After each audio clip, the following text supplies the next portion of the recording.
On July 4th, 2004, a man walking through the sand dunes of the Netherlands found a woman lying in the grass.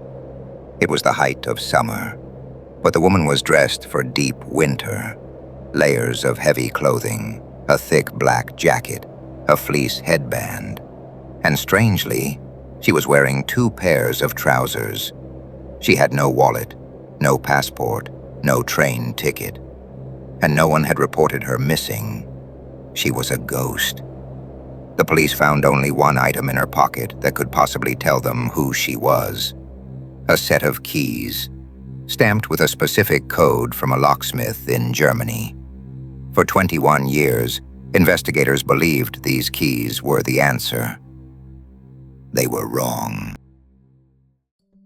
The location is the Wassenaar Slag, a beach area popular with tourists, but isolated enough to hide a secret.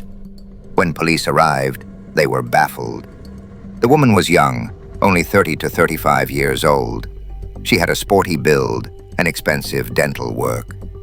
There were no signs of a struggle, no weapon, no drugs in her system. It looked as if she had simply walked into the dunes, sat down, and waited for the end. But who was she?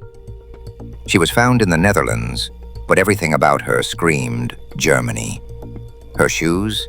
A German brand called Ara. Her trousers? HIS jeans, sold in German stores. And then there was the watch.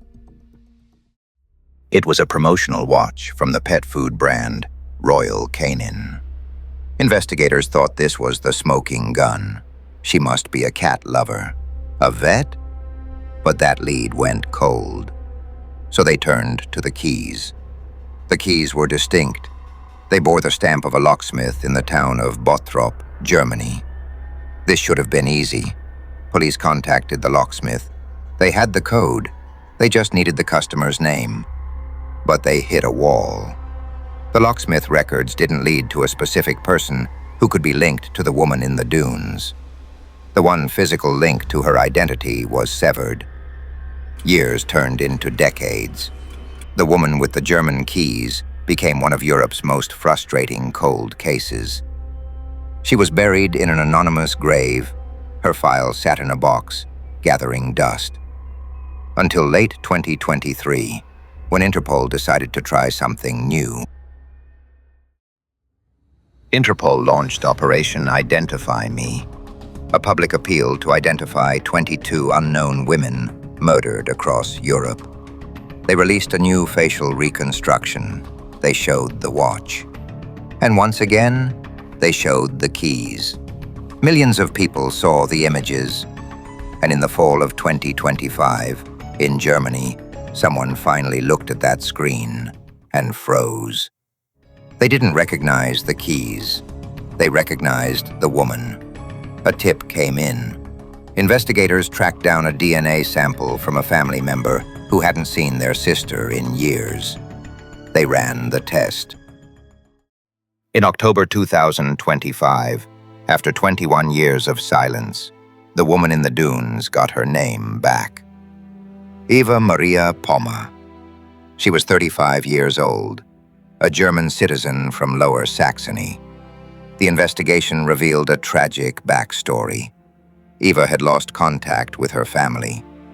Isotope analysis suggests she may have spent her childhood in Eastern Europe before moving west. She had drifted away, slipping through the cracks of society. She traveled to the Dutch coast alone. We still don't know exactly why she went there, or why she wore winter clothes in July. But we know she didn't vanish into thin air. She was someone's sister, someone's daughter. For 2 decades, Eva Maria Pommer was known only by the contents of her pockets. Now the keys have finally unlocked the truth. But there are hundreds of others still waiting in the dark. If you want to see the cases the world has forgotten, make sure you're subscribed to Cold Silence. I'll see you in the next investigation.